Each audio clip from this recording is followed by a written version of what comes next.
এর পরবর্তী পাঠটুকু সঞ্চালনা করার জন্য আমার শ্রদ্ধেয় দীপঙ্কর তিয়ারি দাদাকে আহ্বান করে নিচ্ছে। আমি সৎসঙ্গ এসেছি, তাই দীপঙ্কর দা, জয় গুরু। জয় গুরু। নাম ধ্যান স্বস্তির যোগ্য পরিবারের পরবর্তী নিবেদন রয়েছে পৃষ্ঠপ্রসঙ্গ। আজ পৃষ্ঠপ্রসঙ্গে রয়েছেন আলিপুরদুয়ার থেকে শ্রদ্ধেয়া পৃথ্বীচ্যাং দেবনাথ মা। মাকে আহ্বান জানাচ্ছি আগামী 25 মিনিট পৃষ্ঠপ্রসঙ্গ করার জন্য। জয় গুরু মা।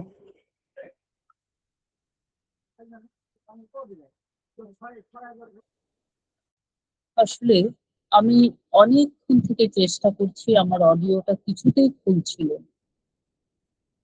তো হঠাৎই দেখলাম অডিওটা মানে লাইট কালার এসেছিল। বারবার আমি বের হচ্ছি, ঢুকছি, এই করতে করতে করতে করতে হঠাৎ দেখলাম অডিওটা কাজ করলো। এই বোধহয় ঠাকুরের লীলা। যাই হোক, প্রথমেই আমি আমার পরম পিতা শ্রী শ্রী ঠাকুরের চরণে জানাই অসংখ্য প্রণাম।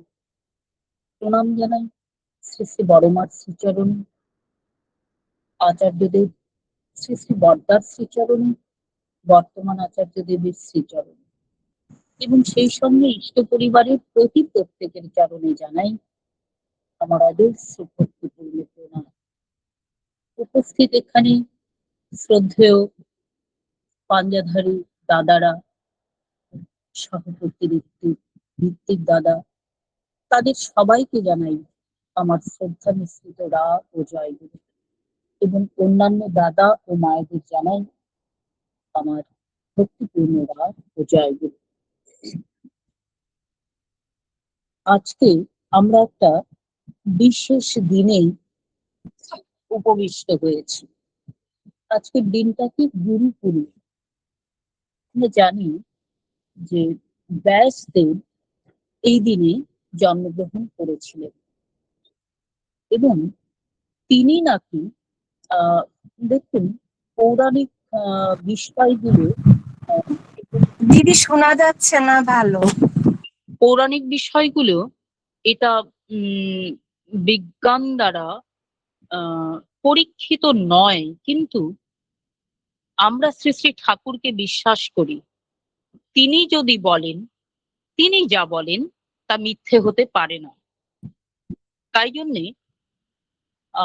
ব্যাসদেব তিনি নাকি গুরুর ব্রহ্মা, গুরুর বিষ্ণু, গুরুর দেব মহেশ্বর, গুরুরেব পরম ব্রহ্ম, তস্मै শ্রী গুরবে নমঃ। তিনি এই শ্লোকগুলো রচনা করেছিলেন, এবং তিনি বিশ্বাস করতেন যে গুরুই ব্রহ্মা, গুরুই বিষ্ণু, গুরুই মহেশ্বর। এই গুরুর মধ্যেই আমরা সবাইকে পাই, সমস্ত দেব দেবতা সকলকে আমরা এই গুরুর মধ্যে পাই। কাজেই গুরুদেব হলেন এমন গুরু, মানে এমন গুরুদেবকে আমাদের ধরতে হবে যিনি গু মানে অন্ধকার, গু মানে আলো, অর্থাৎ যিনি অন্ধকার থেকে আমাদেরকে আলোর পথে নিয়ে যেতে পারেন। সেই রকম গুরুদেবকে আমাদের ধরতে হয়। আজকে সকালেই সাতক্ষীরা বাংলাদেশে শ্রদ্ধেয় দীপকদার একটা আলোচনাতে এই প্রসঙ্গ, এই ঘটনাটা আমি জানতাম না, খুব বিস্মিত হলাম আমি। শ্রী শ্রী ঠাকুর দেওঘর, সরি,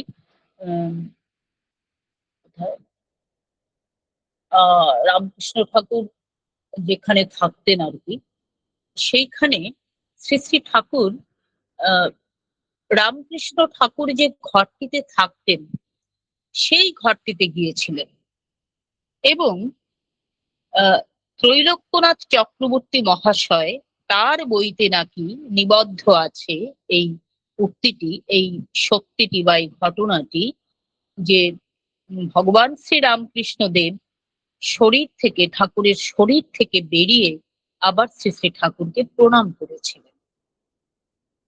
তো এই যে একটা এই যে একটা পারম্পর্য, এই যে একটা ধারাবাহিকতা, যে শ্রীরামচন্দ্র, শ্রীকৃষ্ণ শ্রী চৈতন্যদেব,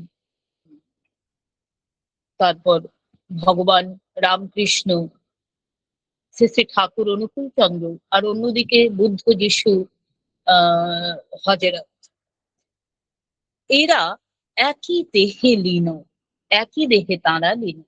শ্রী শ্রী ঠাকুরের কাছে একবার খবর এসেছে যে বৈষ্ণবদেরকে খুব নিন্দে মন্দ করছেন আমাদের ঠাকুরের দীক্ষিত লোকেরা, নিন্দে মন্দ করছেন, এবং ঠাকুরকে প্রধান করার জন্যে বৈষ্ণবদের প্রতি খুব নিন্দা বাক্য নিক্ষিপ্ত করছে, নিন্দা বাক্য। এবং সেটি যখন শ্রী শ্রী ঠাকুরের কানে এসেছে, তখন শ্রী শ্রী ঠাকুর বললেন, তোরা বৈষ্ণবদের নিন্দে মন্দ করছিস, বৈষ্ণবদের গালাগালি করছিস। এটার জন্য তিনি পদ্মাতে ডুবেছিলেন ঘন্টার পর ঘন্টা। রাশি রাশি লোক, কাতারে কাতারে লোক, শ্রী শ্রী ঠাকুর আর কিছুতেই সেই ডুব থেকে আর তিনি বেরোন না। কাতারে কাতারে লোক সেখানে দাঁড়িয়ে শ্রী শ্রী ঠাকুরের কাছে প্রার্থনা জানালেন যে প্রভু আপনি উঠে আসুন, এমনটি আর কোনোদিনও হবে না। তো অনেক সাধ্য সাধনা করার পর শ্রী শ্রী ঠাকুর জলদেশ থেকে আবার তিনি বেরিয়ে এসেছিলেন। তাহলে আমরা যে আজকে যেহেতু গুরু পূর্ণিমা, কোন গুরুকে, যিনি যে গুরুই ধরুক না কেন, তার তো একটা বিশ্বাস আছে সেই গুরুর প্রতি। তাই কোন গুরুকেই তার সামনে তুচ্ছ তাচ্ছিল্য বা অপরের সামনেও তুচ্ছ তাচ্ছিল্য করাটা একদমই উচিত নয়। শ্রী ঠাকুর তা পছন্দ করতেন। তিনি কোনো নিন্দে মন্দই পছন্দ করতেন। তাকে কত লোক এসে কত রকম গালিগালাজ করে যেতেন, তিনি মাথা নিচু করে সব শুনতেন।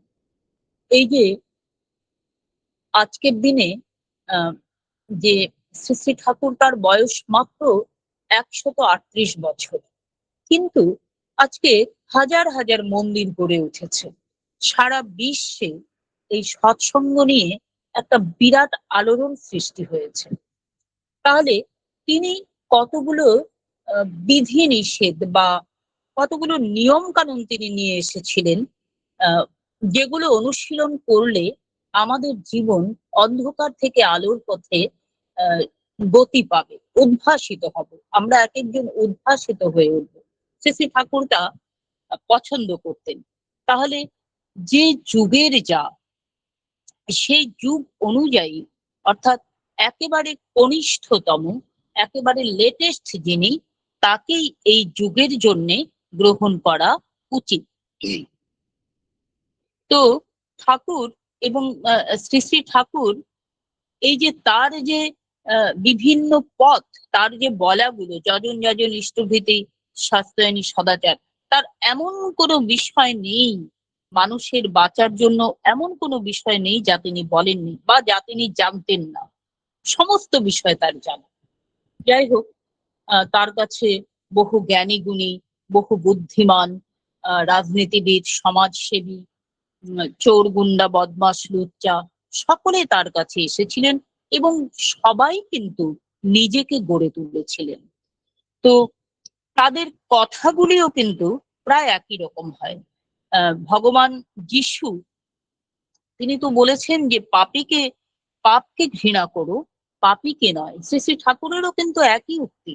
অর্থাৎ তাদের, কেননা তারা তো একই মানুষ, ঘুরে ঘুরে এসছেন। মানুষ বলুন, ভগবান বলুন বা ঈশ্বর বলুন, যুগের পরিবর্তনে হয়তো কিছুটা এদিক ওদিক হয়েছে এবং আমরা হয়তো খানিকটা এদিক ওদিক করে তা গ্রহণ করছি। অত বড় গীতা, শ্রীকৃষ্ণের মুখ নিঃসৃত বাণী তো গীতা, অত বড় গীতাটা আমাদের পড়া খুব অসুবিধে। আজকের দিনে সময়ের বড় অভাব, কেননা সময় দৌড়চ্ছে এবং মানুষও তার পিছনে পিছনে দৌড়চ্ছে। সেই জন্য শ্রী শ্রী ঠাকুর সত্যানুসরণ তিনি লিখেছেন। এটা কিন্তু গীতার একটা জিস্ট। এই জিস্টটাকে এবং এই সত্যানুসরণে যা আছে তা আমাদের সারা জীবনটা যদি আমরা ওইভাবে চালাতে পারি, একটা সারা জীবনের সম্পদ, মানুষ একটা কি বলবো, একটা বিরাট একটা সম্পদ হয়ে দাঁড়াবে যদি সত্যানুসরণের কথাগুলো মানা যায়। অর্থাৎ আজকের দিনে, আজকের এই সাংঘাতিক ব্যস্ততার দিনে সত্যানুসরণ, পরিবর্তিত সময়ে পরিবর্তিত গীতা। যাই হোক, তিনি আমাদের জীবনকে আলোয় আলোয় ভরে দিয়েছেন। আমাদের জীবনে আনন্দ কিন্তু ছিল না। আনন্দ ছিল না বলে বারবার তারা এসেছেন। শ্রীরামচন্দ্র এসেছেন, আহ শ্রীকৃষ্ণ এসেছেন, চৈতন্যদেব, রামকৃষ্ণ, শ্রী শ্রী ঠাকুর, আর ওইদিকে তো বললামই যিশু, বুদ্ধ, হযরত মোহাম্মদ। আমাদের জীবনে আনন্দ দান করার জন্য কিন্তু তারা এসেছেন। কিরকম করে আমরা আনন্দটা পেতে পারি? ঠাকুরকে নিয়ে যদি সারাটা দিন আমরা ভরে থাকি, আমাদের হৃদয়ে যদি তাকে সারাটা দিন যদি তাকে রাখি, আনন্দ এমনি উপচে পড়ে। বর্তমান আচার্যদেব বলেছেন তো যে আমরা সবসময় আনন্দে থাকবো, আনন্দে থাকবো, ঠাকুরকে নিয়ে থাকবো। আমি যেখানেই যাব ঠাকুরকে বলবো, ঠাকুর তুমি চলো। ঠাকুর ঘুমোতে যাব, চলো ঘুমোই। ঠাকুর খেতে যাব, চলো খাই। শুতে যাব, চলো শুই। এই যে বিষয়গুলো, অর্থাৎ তাকে ছাড়া যেন আমাদের একটা মুহূর্ত যেন আমাদের না কাটে, অর্থাৎ তিনি ময় হয়ে যেন থাকেন আমাদের জীবনে। এবং তাহলে এই যে একজন দাদা এসছেন, এটা বোধহয় আমি মাঝে মাঝেই বলে থাকি, আমার খুব মনে লেগেছে ওই কথাটা, প্রেরণা পেয়েছি তাতে। তো একজন দাদা তার ছেলেকে নিয়ে বর্তমান আচার্য দেবের কাছে এসছেন। তো তিনি বসে আছেন, শ্রী শ্রী আচার্য দেবকে তিনি নিবেদন করবেন, কিন্তু সুযোগ আর পাচ্ছেন না। তো মাঝখানে একবার একটু সুযোগ পেয়ে বললেন যে দাদা, আম, আমরা অমুক জায়গা থেকে এসেছি। আচার্যদেব মাথা নাড়লেন।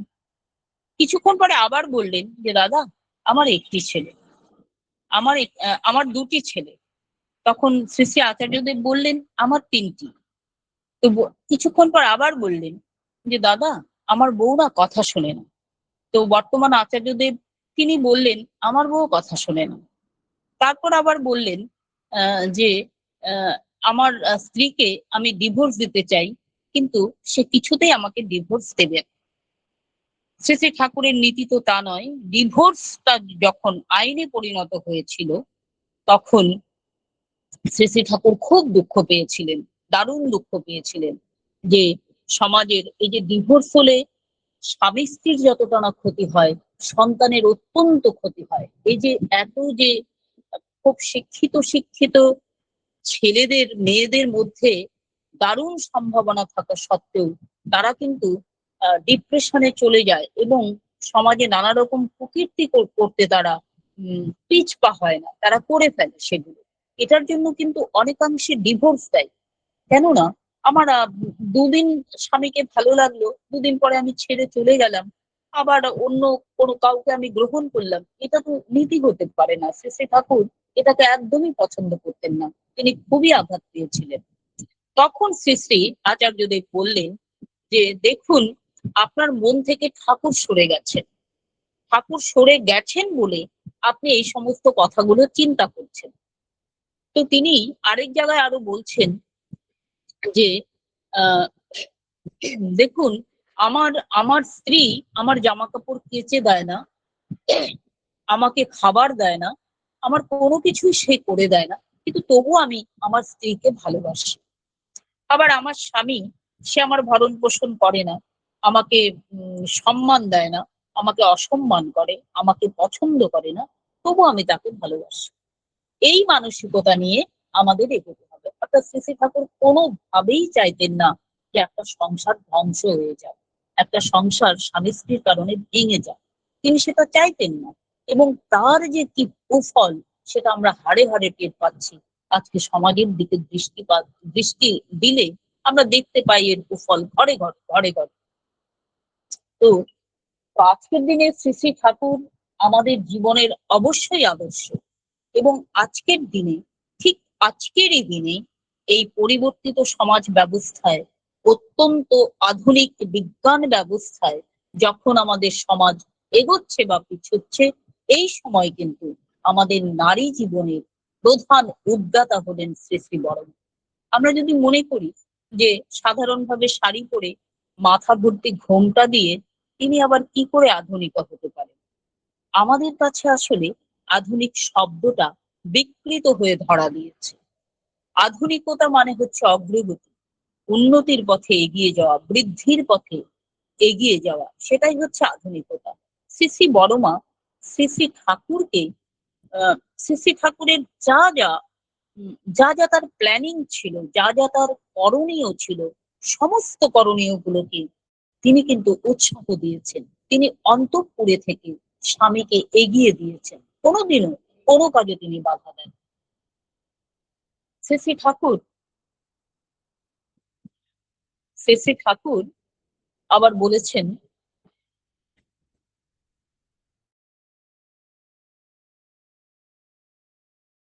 একজন এসেছিল, যাই হোক, আহ তো এইভাবে আহ শ্রী শ্রী বড়মা আমাদের জীবনের যদি শক্ত একটা মৃত্তিকা মনে করি, একটা গ্রানাইট পাথরের যদি একটা ভিত্তি প্রস্তর মনে করি, শ্রী শ্রী বড়মা হচ্ছেন তাই। তিনি সারা জীবন ধরে তার স্বামীর প্রত্যেকটি কাজে তিনি উৎসাহ দিয়েছেন এবং করে নিয়েছেন।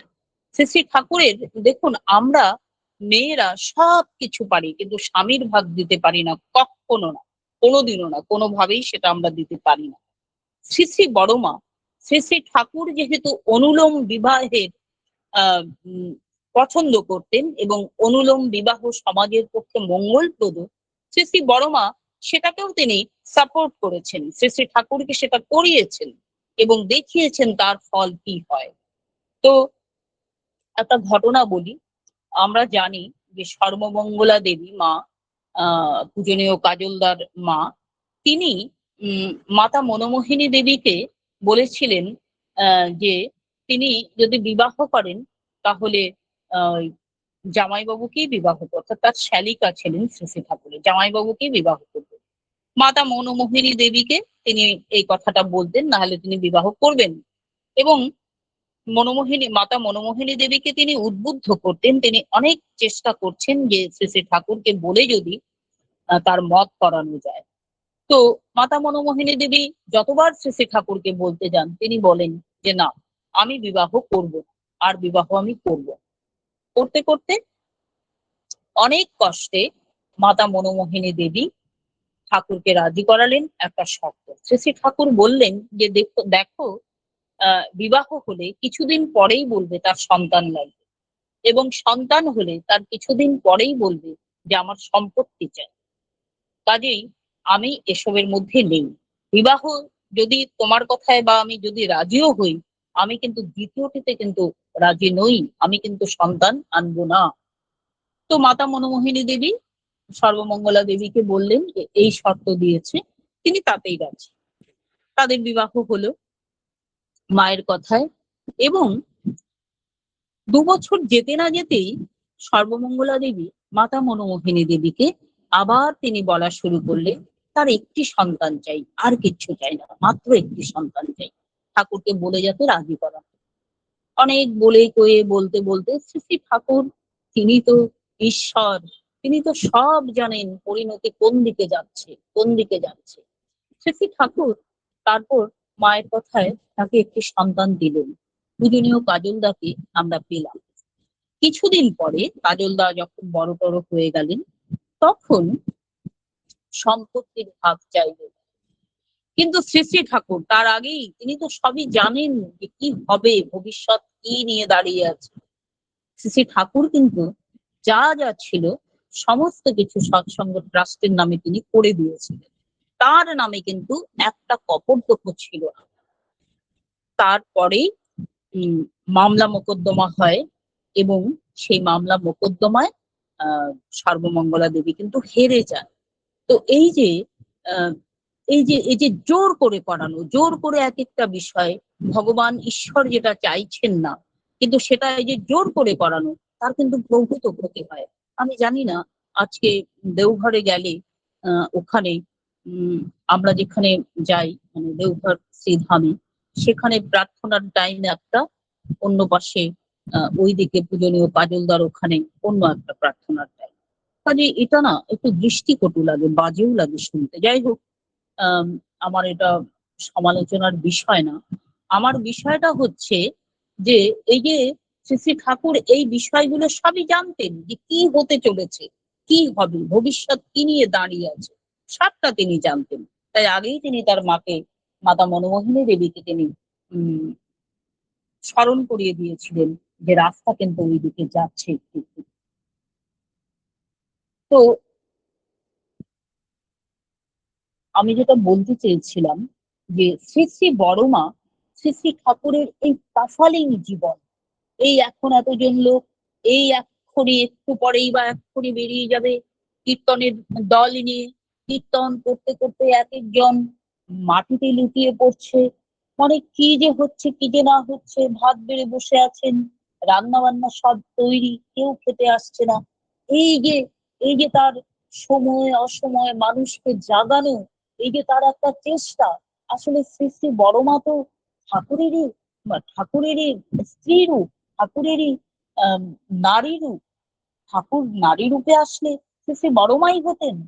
তো তিনি তো সবটাই জানেন যে তার প্রেমিক, তার দ্বৈত, তার স্বামী আসলে কি কি চান, এবং তার পথে তিনি বাধা না হয়ে বরং তাকে প্রেরণা দিয়েছেন এবং জুগিয়ে গেছেন সারাটা জীবন। তাই আমরা এই ঘটনাটা জানি যে কারবাঙ্কাল অপারেশন হওয়ার পর শ্রী শ্রী বড়মাকে উইদাউট অ্যানেস্থেসিয়া দিয়ে অপারেশন করার পর একটুখানি আঙুল কেটে গেলেই আমরা চিৎকার চেঁচামেচি শুরু করি, বাড়ির সবাইকে দেখাতে লাগি আঙুল কেটে গেছে, রক্ত ঝরছে, এই এ দৌড়ে আসে, সে দৌড়ে আসে, কত কি। শ্রী শ্রী বড়মা তো শব্দটি করলেন না, দাঁত চেপে তিনি ওই আহ, মানে উইদাউট অ্যানেস্থেসিয়ায় কারবাঙ্গাল অপারেশন তিনি করালেন। এবং শুধু কি তাই, শ্রী শ্রী ঠাকুর বললেন, এত কষ্ট করে ডাক্তার বাবুরা তোমার অপারেশন করিয়েছেন, তাদের একটু খাওয়াবে না? স্বামীর কথা তিনি অমান্য করতেন না কখনো। তিনি ল্যাংচাতে ল্যাংচাতে ভাটাকে টেনে হিচড়ে নিয়ে তিনি রান্না করে ডাক্তার বাবুদেরকে খাওয়ালেন। এটা কি একটা সহজ মানুষের কথা? আমাদের তো অনেক সময় মনে হয় যে এটা তো চরম নারী নির্যাতন, কিন্তু এর মধ্যে একটা বিজ্ঞান আছে। শ্রী শ্রী ঠাকুর ওই যে ওই ওই চিন্তাটা নিয়ে যদি থাকতেন, তাহলে তার ব্যথা, তার চিন্তা ভাবনা ওই ব্যথাকে কেন্দ্র করে বেড়ে যেত। কিন্তু ওই যে মোড় ঘুরিয়ে দেওয়া, আসলে তারা তো দুজন আলাদা দেহ হলেও আসলে তো তারা এক দেহ, তাদের মন তো আসলে এক। জীবনে কোনো একটা কাজ শ্রী শ্রী ঠাকুরের অমতে তিনি করেন। শ্রী শ্রী ঠাকুর আহ উম, শ্রী শ্রী বড়মার কাছে যারা, যাদের সন্তানাদি হতো না, শ্রী শ্রী বড়মার কাছে তিনি পাঠিয়ে দিতেন, বড় বউয়ের কাছে যা, বড় বউয়ের কাছে যা। এমনই এমনই গুণ বড় বউয়ের, এমনই তার আহ কি বলবো ভবিষ্যৎ আহ চারিণী বলতে হবে। তিনি এতটাই জানতেন যে সন্তান জন্মের অনেক আগেই তিনি সন্তানের নাম নিয়ে ডাকা শুরু করতেন, অমুকের মা আছিস, অমুকের মা আছিস, আশ্চর্য হয়ে যেতেন সবাই। তো শ্রী শ্রী ঠাকুরকে সর্বতভাবে তিনি দুঃখ কষ্টের হাত থেকে রক্ষা করতেন। একবার লাইনে দাঁড়িয়ে, ঠাকুর প্রণামের লাইনে দাঁড়িয়ে একটি মা অঝোরে কাঁদছে, শ্রী শ্রী বড়মা দূর থেকে তা লক্ষ্য করলেন। শ্রী শ্রী বড়মা একজনকে দিয়ে মাটিকে ডাকালেন এবং ডাকিয়ে বললেন, তুমি কাঁদছো কেন? তো মাটি জানালেন যে মা, আমি আমার একমাত্র সন্তানকে হারিয়ে ফেলেছি। তখন শ্রী শ্রী বড়মা খুব কষ্ট পেলেন, মাটিকে আদর করলেন, গায়ে মাথায় হাত বুলিয়ে বললেন, তুমি আর কেঁদো না, আর ঠাকুরকে বলো না যেন, ঠাকুরকে কিন্তু বলো না তুমি আর কাঁদবে না। মাটি খুব শান্তি পেলেন, খুব, মানে তার যে এত জ্বালা, এত এত কষ্ট ছিল তা যেন সহসা উড়ে গেল। এবং শ্রী শ্রী বড়মার যে তীক্ষ্ণ দৃষ্টি, ঠাকুরের কোনো কিছুতে যেন কষ্ট না হয়, যে তুমি এভাবে কেঁদো না, তাহলে ঠাকুর খুব কষ্ট পাবেন, তুমি আর কেঁদো না। তো মাটি মানলেন। তো এই যে তার যে দূরদৃষ্টি, দুমকাতে শ্রী শ্রী ঠাকুর একবার থাকতে গেলেন, সেখানে রাত্রিবেলা, ভাবা যায় তিনি রাত্রিবেলা শ্রী শ্রী ঠাকুরকে ঘুরে ঘুরে পাহারা দিতেন। এই কেমন নারী! আমরা কি এটা পারবো? আমরা তো উল্টোটা করাবো। আমরা আমরা করবো, আমরা নিজেরা ঘুমবো, স্বামীদেরকে দিয়ে পাহারা দেওয়াবো, যদি কোনো অঘটন কিছু ঘটে তারা ফেস করবে, আমরা কেন ফেস করবো? এরকম আমাদের মানসিকতা। কিন্তু এ নারী তো তেমন নয়। তাই তো তিনি প্রণম্যা, তাই তো তিনি বিশ্বজননী, তাই তো তাকে আমরা পুজো করি। তাকে পুজো করে আশ মেটে না। তিনি এত আধুনিকা ছিলেন, তিনি বলতেন ইষ্টভীতি সময় মতো করবে। ইষ্টভীতি করলে, সময় মতো ইষ্টভীতি করলে অত্যন্ত শক্তি আসে। কি করে জানলেন তিনি? কোন বইতে পড়েছেন তিনি? তিনি তার জীবন দিয়ে তা আহ উদাহরণ হিসাবে আমাদের সামনে উদ্ভাসিত হয়েছেন এবং বলেছেন যে দেখো, আমাদের জীবনের এটি অতি আধুনিকা নারী না হলে কে বলবেন এরকম? আমাদের জীবনের একমাত্র পাওয়া, একমাত্র সাধনা হচ্ছে ঠাকুরকে পাওয়া। তো এই কথাগুলো আহ, একটা অশিক্ষিত গ্রাম্য মেয়ের কণ্ঠে ভাবা যায়? তার ভেতরে যদি কিছু না থাকে, অর্থাৎ তিনি অসামান্য, অলোক সামান্য, তাকে বোঝা যায় না, তাকে মাপা যায় না, তাকে শুধু দেখি, শুনি আর বুদ্ধ হই, তৃপ্ত হই, পরিতাপ করি নিজের জীবনকে। তাই আজকের দিনে আমরা একটুখানি লেখাপড়া জানলেই আমাদের, বা চাকরি বাকরি করলে আমাদের আর মানে বিষয় আশয় মানে এত জিনিসপত্র আমাদের জীবনে লাগে, যা শ্রী শ্রী বড়মার জীবনে লাগতোই না। শ্রী শ্রী ঠাকুরও তেমন স্বামী, তিনি তার স্ত্রীকে বরাবর সম্মান দিয়ে গেছেন। শ্রী শ্রী ঠাকুরের একবার খেতে দিয়েছেন, শাক রান্না করেছেন শ্রী শ্রী বড়মা, আরো অন্যান্য কিছু আছে। শ্রী শ্রী ঠাকুর শাকটা মুখে দিয়ে দেখেন প্রচন্ড লবণ। শ্রী শ্রী ঠাকুর শ্রী শ্রী বড়মার কাছ থেকে সমানে শাক চেয়েছেন, আরো শাক দাও, আরো শাক দাও বলে বলে 7টা শাক তিনি খেয়ে নিলেন। তো শ্রী শ্রী বড়মা খাবার সময় একটুখানি মুছে টুছে, তাদের খাওয়ার সময় আর কি থাকতো, হয়তো একটুখানি ডালের জল, নতুবা 2টো শুকনো লঙ্কা, মানে ওই যে ফোড়নে দেওয়া যে শুকনো লঙ্কা, হয়তো তাই থাকতো। শাশুড়ি বৌমা তাই ডোলে চরম তৃপ্তি সহকারে খেয়ে বেরোতেন। তাদের ত্যাগ না থাকলে আজকের দিনে আমরা যে কোথায় চলে যেতাম! আমরা ধ্বংস তো হয়েছি, আরো ধ্বংস হয়ে যেতাম। যাই হোক, তারপর শ্রী শ্রী বড়মা খেয়ে দেখলেন প্রচন্ড লবণ, লবণে পোড়া। শ্রী শ্রী ঠাকুরকে তিনি এই ঘটনাটা জিজ্ঞাসা করলেন। শ্রী শ্রী ঠাকুর বললেন, লবণে পোড়া হয়েছে তাতে কি, কিন্তু এই শাকটা খেয়ে অন্যরা যদি তোমাকে বলে লবণ বেশি দিয়েছো, সেটা যে আমি সহ্য করতে পারতাম না, তাই সবটা শাক খেয়ে ফেলেছি, যাতে আর কাউকে তুমি দিতে না পারো। তো এমন পত্নী প্রেম আজকে তো অনেক দাদারা যুক্ত আছেন। আমার মনে হয় এটা তাদের জীবনে গ্রহণ করা উচিত, হয়তো কেউ কেউ সেটা গ্রহণ করে। তো পত্নী প্রেম বা দাম্পত্য প্রেমের পরাকাষ্ঠা আজকের দিনেও, অর্থাৎ এই যে বলেছিলাম না যে ধারাবাহিকতা, আচার টাইম হয়ে গিয়েছে, আচার্য পরম্পরার মধ্যে, শুনতে পাচ্ছি না, আচার্য পরম্পরার মধ্যে এই যে ধারাবাহিকতা, এই যে শ্রী শ্রী ঠাকুরই তো বিরাজ করছেন। শ্রী শ্রী ঠাকুর দেহে থাকলে এমনই হতো। এই যে পূজনীয়া বড় বৌরানীমা আসেন, বসেন, স্বামীকে প্রণাম করে তিনি তার পাশে আসন গ্রহণ করেন। আমরা করি? আমাদের দিকে যদি প্রশ্ন করি, আমি নিজেকেই প্রশ্ন করি, স্বামীর পাশে যদি বসি, প্রণাম করতে বসি? বসি না তো, এমনি বসে পড়ি। এটাতে আমাদের জীবনে সুখ দুঃখ আসবে না তো কোথা থেকে আসবে? শ্রী শ্রী ঠাকুর বড় বউ বড় বউ তার কাছে উল্লেখযোগ্য ছিলেন এবং সম্মানও তিনি দিয়েছেন, অনেক সার্টিফিকেট দিয়েছেন। শর্মিষ্ঠা মা, আমার কি সময় শেষ? আগে আপনি আর একটু বলে শেষ করুন, 2-1 মিনিট বলে। জয় শুনতে গুরু। পাচ্ছেন দাদা? হ্যাঁ মা, 2-1 মিনিট বলে শেষ করুন মা। জয় গুরু। তো আজকের দিনে এই যে আমরা যে কতটা মূল্য দিই স্বামীকে, সেরকম মূল্য খুব একটা পাই কি তাদের কাছে? তো বর্তমান আচার্যদেব, শ্রী শ্রী আচার্যদেব বলেছেন যে আমি অবিনের মাকে খুব ভালোবাসি, খুব, কিন্তু এতটাও ভালোবাসি না ঠাকুরের চাইতে বেশি। অর্থাৎ ঠাকুরই আমার জীবনের মুখ্য, তারপর অন্যরা। তাই আহ অবিন দাদাও বলেন যে বাবা মা আমাকে অত্যন্ত ভালোবাসেন, খুব ভালোবাসেন, কিন্তু এতটাও ভালোবাসেন না যে ঠাকুরের চাইতে বেশি। সে ঠাকুরকেই তারা সবার আগে বেশি ভালোবাসেন। তাই আমাদের জীবনটা ঠাকুরময় হয়ে ওঠে। এটা শ্রাবণ মাস থেকে বড় মার জন্ম মাস। তো আমাদের জীবনটা যদি যদি আমরা সত্যিকারের নারী হতে চাই, তাহলে আমাদের কিন্তু এই প্রগতিবাদী নারী, অতি আধুনিকা নারী শ্রী শ্রী বরণী, তাকে অনুসরণ না করলে এবং সুপ্রজনন পটিয়সী নারী শ্রী শ্রী বরণী, তার দিকগুলোকে যদি অনুসরণ না করি, তাহলে আমরা জীবনে একটা কিছুও পাবো না, কোনো মূল্য পাবো না, সুসন্তানও জন্ম দিতে পারবো না, ভ্রষ্ট হবে আমাদের নারী জীবন।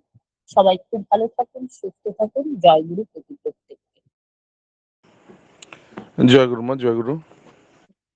শ্রদ্ধেয়া তৃপ্তি চ্যাং দেবনাথ মা, আজকের দিনের বিশেষ যে গুরুত্ব, সে কথা থেকে শুরু করে প্রতিটা স্বামীর কাছে তার স্ত্রী কিরকম হওয়া উচিত, প্রতিভক্তির কথা তথা সুসন্তান লাভের কথা অত্যন্ত সুচারুভাবে, সুস্পষ্টভাবে আমাদের সামনে তুলে ধরলেন।